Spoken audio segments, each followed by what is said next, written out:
गर्मियों के दिन थे और गर्मियों की छुट्टियां भी चल रही थी। राहुल ज्योति एक शाम दोनों अपने घर के बाहर खेल रहे थे। तभी उनकी मम्मी और राहुल ज्योति जरा इधर आओ जल्दी से। तभी राहुल और ज्योति अपने घर को चले आए। जैसे ही राहुल ज्योति घर के अंदर आए और अपनी मम्मी को मुस्कुराते हुए देखकर, क्या बात है मम्मी, आप इतना मुस्कुरा क्यों रही हो? बात ही कुछ ऐसी है, तुम्हारी नानी का कॉल आया था। आज उन्होंने हमें बुलाया है। कल को हम सब नाना नानी के घर जा रहे हैं। फिर ये सुनकर तो राहुल ज्योति की खुशी आसमान छू गई।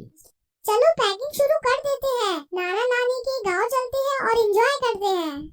फिर क्या, दूसरे दिन सुबह सब लोग जल्दी नाना नानी के गांव के लिए निकल पड़े। राहुल ज्योति का नानी का घर काफी खूबसूरत और छोटा सा गांव था, जहां सब खेती बाड़ी करते थे और प्यार से रहते थे। राहुल ज्योति जैसे ही नाना नानी के घर पहुंचे तो उनके स्वागत के लिए नाना नानी तैयार खड़े थे। राहुल ज्योति को नाना नानी बोले, राहुल ज्योति आ जाओ, हमारे पास को आ जाओ। फिर राहुल और ज्योति नाना नानी के पास जाकर उनसे लिपट गए। फिर खास नाना नानी की बनाई हुई स्वादिष्ट खाना खाकर राहुल ज्योति ने थोड़ी देर आराम किया और फिर दोनों अपने नाना नानी हाल का मजा लूटने के लिए तैयार हो गए। ये लो, तुम दोनों के लिए मैंने खास इमली का रस बनाया है, इसे जल्दी से पी लो, इसे गर्मी में पिया जाता है। नानी की बनाई हुई इमली का रस पीकर तो राहुल ज्योति एकदम तरोताजा हो गए। फिर नानी जी ने आम के पेड़ पर एक बड़ा सा झूला टांगा। राहुल ज्योति झूले पर बैठ गए और झूला झूलते झूलते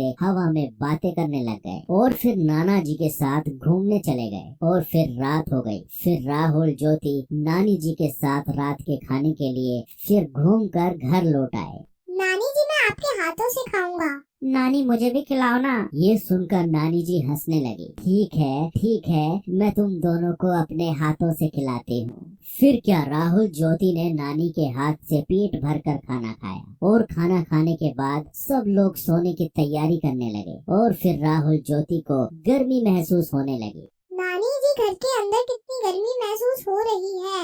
पंखा भी गर्म हवा फेंक रहा है। आपके घर में एसी भी नहीं है। हमें तो एसी की आदत है। अब तो हमें रात भर नींद नहीं आएगी। यह सुनकर नाना नानी के साथ सब लोग हंसने लगे। यह देखकर राहुल और ज्योति ज्यादा कंफ्यूज हो गए। आप सब हंस क्यों रहे हो? हमने कुछ गलत कह दिया क्या?